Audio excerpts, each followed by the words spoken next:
আপনারা দেখছেন 24TV2।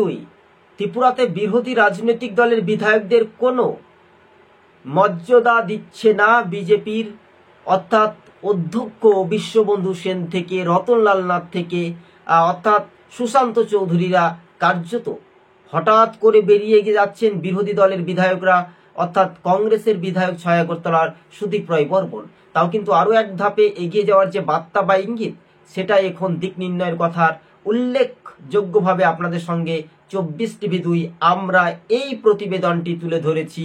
কেননা রাজ্য রাজনীতির বিষয়টা ভালো করে বিগ ব্রেকিং নিউজের মাধ্যমে আপনাদের সঙ্গে তুলে ধরছি। ত্রিপুরাতে বিরোধী রাজনৈতিক দল বা শাসক দলের বিধায়কদের মধ্যে রীতিমতো উত্তপ্ত হয়।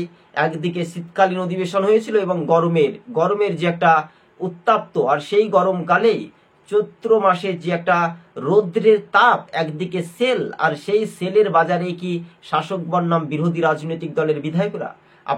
আপনারা মতামত কমেন্ট বক্সে রীতিমতো জানাতে পারেন।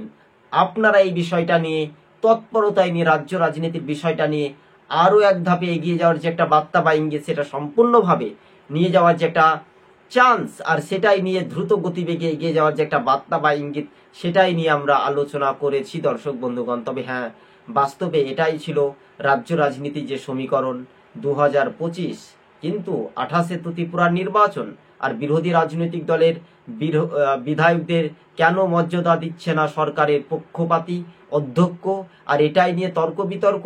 বেশ কয়েকদিন আগে সিপিএম এর নেতার বিরোধী দলের ওপর আক্রমণ করে জাতপাতে নিয়ে রাজনীতি চলেছিল, আর এটাই নিয়ে একেবারে উত্তপ্ত পরিস্থিতি হয়। ত্রিপুরার গণতন্ত্র নিয়ে ক্রমশ মুখ খুললেন বিরোধী দলের বিধায়করা। এবার শাসক বনাম বিরোধী রাজনৈতিক দলের চর্চা রীতিমতো উত্তর পূর্বের রাজ্যে ত্রিপুরায়।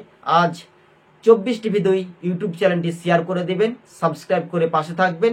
আপনাদের একটা লাইক এবং কমেন্ট আমরা যথেষ্ট প্রয়োগে চাইছি, আর ভিডিওটি প্রথম থেকে শেষ পর্ব পর্যন্ত দেখবেন, স্কিপ না করে। ধন্যবাদ। আজকে ছিল আমাদের এই পর্যন্ত প্রতিবেদন।